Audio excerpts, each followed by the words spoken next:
এখন থেকে বাংলাদেশ গডে ধারাবাহিকভাবে কোরিয়ান ভাষার উপরে ভিডিও দিব।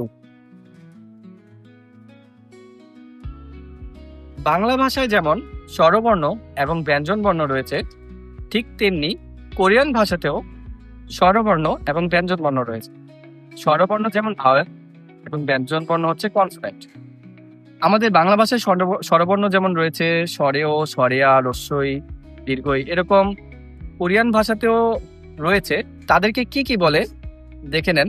যে আমাদের বাংলা ভাষার মতো এতটা স্বরবর্ণ হয়তো কোরিয়াতে নেই, কিন্তু কোরিয়াতে যে পরিমাণ স্বরবর্ণ রয়েছে সেগুলো হচ্ছে ৬টা ভাওয়েল রয়েছে আর কি। তো ৬টা ভাওয়েল রয়েছে, সেগুলোকে কি বলে? সেটা প্রথম হচ্ছে আ, যেমন আমরা সরেয়া বলি তেমনি হচ্ছে আ।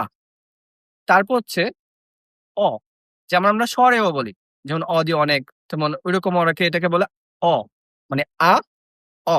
তারপর হচ্ছে আমরা যেমন ও বলি, এটা হচ্ছে ও, তো ওকে ওরা ওই বলে। এরপর হচ্ছে হলো যেমন রস্যাউকে ওরা বলে উ।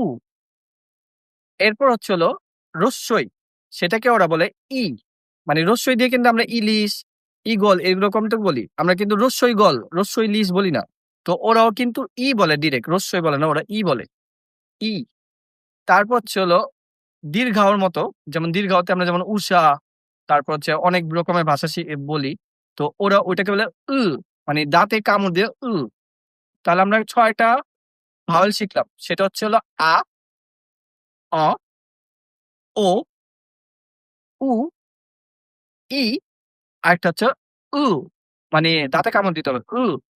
তাহলে আমার সাথে সাথে বলেন আ, অ, ও, উ, ই, উ।